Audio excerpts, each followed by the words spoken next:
Hey, it's Tanya here at Nerdy Knitting. Today we're looking at reading knitting charts. We'll look at charts for flat knitting and in the round. We'll also work from a chart and look at some basic stitch patterns. And I'll also share some tips for keeping track of where you are on your chart reading. If you want to jump to any point in the video, check out the timestamps in the video description box down below. A chart is a visual representation of the public or right side of your work.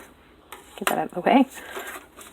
So you can see here we have those purl stitches moving across the fabric in the same way. So this chart shows us what's going to happen with our pattern right here. Each square represents one stitch, or it could represent one action. I like to think of it that way because sometimes you're using more than one stitch in a square. So think of it as the next action that must be completed.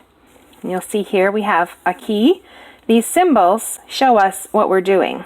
If we're on the right side of our work, the blank boxes represent knit stitches, and the little dots represent purl stitches. When you're working the next row, the wrong side row, that's reversed. Those blank boxes are purl stitches, and the little dots are knit stitches. You have to remember it's worked that way because it's showing us what our fabric is going to look like. Later on I'll show you an example of what would happen if we didn't chart that way and if we always used plain boxes for knits and dots for purls, but that's later on. We also have these red lines. This represents a pattern repeat. This chart is 16 stitches, but if you cast on another group of 8, you'd have 24. So you would start with those two, you would work here, and when you come to that red line, you'd come back to this red line and work that again. And you would repeat that until you have 5 stitches left. And then you would work those final 5 stitches. It's just like what you would have with your written instructions when you have parentheses or a little asterisk, and it tells you to repeat. That is your repeat right there. Now, reading a chart, you start right here on this first row, just like you would with knitting. When you start knitting and you cast on, you start right down on the first row to the right. So you read it from right to left. And when you turn your work and you're working on the wrong side, you're reading this from left to right. And then we also have numbers along the top and the bottom. Those can keep our stitches situated so we know where we are. Now this chart, it's the same pattern, but this is what it would look like if we were working in the round. You would repeat this pattern on however many stitches, any multiple of 8. We have 8 stitches in this pattern, so we would repeat this on all of the stitches in the round. But we wouldn't need these balancing stitches here. We would just need the basic pattern. And you'll see the difference here. Instead of right side and wrong side rows, all of our numbers are over here because we're always looking at the right side of our work. We're never looking at the wrong side. So we're always working this way. So our numbers are right there. Let's look at a few examples. This is what garter stitch would look like if we made a chart. It's knit every row, so it's kind of odd to look at it this way, but you have to remember it's a visual representation of our work. And on garter stitch, you will see purl bumps on the front of the work. So you knit a row, you knit a row, you knit a row, you knit a row. On those wrong side rows, we're using that dot to represent the knit stitch. In stockinette, you're knitting a row and purling a row, knitting a row and purling a row. And this blank represents what the front of our fabric will look like, which will look like just knit stitches. Here's where it gets interesting. We've got a textured pattern. This is seed stitch. So you're working knit 1, purl 1, knit 1, purl 1, which you could turn into a rib if you just continue that on the next row. But on the second row, we're starting, remember the white box on the wrong side row is a purl. Purl 1, knit 1, purl 1, knit 1 across the row. But what if, like people say, we would prefer all of the white boxes always remain knit stitches and all of the black dots remain purl stitches? This is what our seed stitch pattern would look like. When you look at this pattern, it does not look like seed stitch. It looks like a knit 1, purl 1 rib. But if we pretended that knit stitches were always blank boxes and those little dots were always purls, this is how you would work the pattern. It's a knit one, purl one. We end with a purl, and on the next row we would also begin with a purl and then a knit and then a purl. We're actually doing this. We know our fabric does not look like this. That's why we have to change what those symbols represent on wrong side rows. So it can represent what our fabric will look like. Our fabric will not look like this. It will look like this.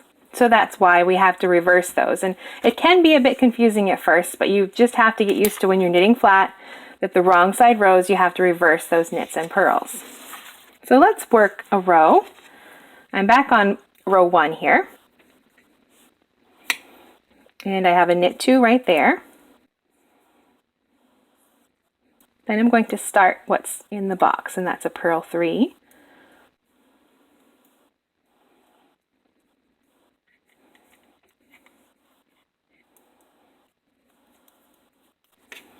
And then I've got a knit 5. And I cast on an extra repeat of this pattern. Is that 5? Yes. So I'm going to repeat that. Another purl 3.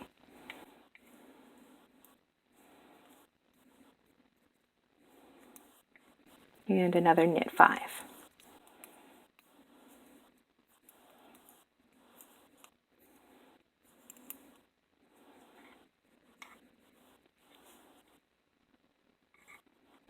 Okay, and then I'm right here. There are 6 stitches left. I have 6 stitches left on my needle, so I will work those final balancing stitches. Purl 3.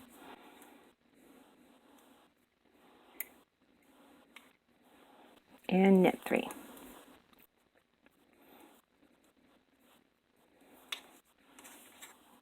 There, and if we turn our work, we're working in this direction now. So those white boxes represent purl stitches on a wrong side row. So I will purl 4. You have to remember that this chart shows us the right side of our work, and we want the right side, we want those first 4 stitches to look like knit stitches. So we have to purl them here. And we want these next 3 stitches to look like purls on the front. So we knit them to put those purl bumps on that side of the work.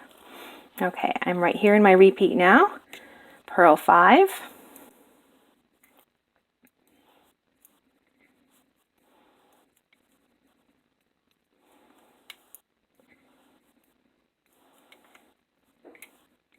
And then purl 2, and then my repeat, another purl. So, oh, not purls. Those are knit stitches. We're on the wrong side of the work. So I've got 2 knits and then another knit when I start that repeat again. So 3 knits. 5 purls.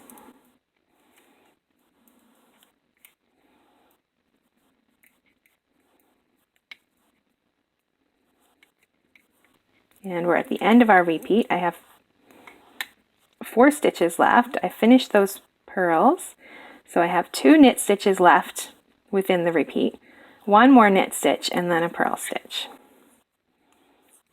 So knit my final 3 and purl that final stitch. That's all there is to reading a basic chart. You can see on a wrong side row, we have to purl that so it will look like stockinette on the front. And we have to knit those to bring those purl bumps to the front of the work. Let's look at another chart that's a little more advanced. These charts were just knits and purls. Now what about lace? This is a lace chart for a shawl that's knit from tip to tip with the lace edging along one edge. These gray boxes are called no stitch boxes. That means there's no stitch there. As you can see, we're increasing and adding a stitch and then decreasing and removing some stitches. So though each of those gray boxes just represent a placeholder. You don't do anything. You just start right here with the next stitch on your needle. You don't slip any stitches, you don't move anything. You would just look at your needle and start right there. And the next row, you're not slipping any stitches, you're just ignoring those 3 boxes and doing this pattern. until we get here, and then you use the full length of the columns, and then you decrease them out again. So this here, this knit two together, it's in one box, but you're using 2 stitches to work that. So that's why I like to think of each box as an action to complete, not necessarily the stitch that's being made, because sometimes more than one stitch is involved.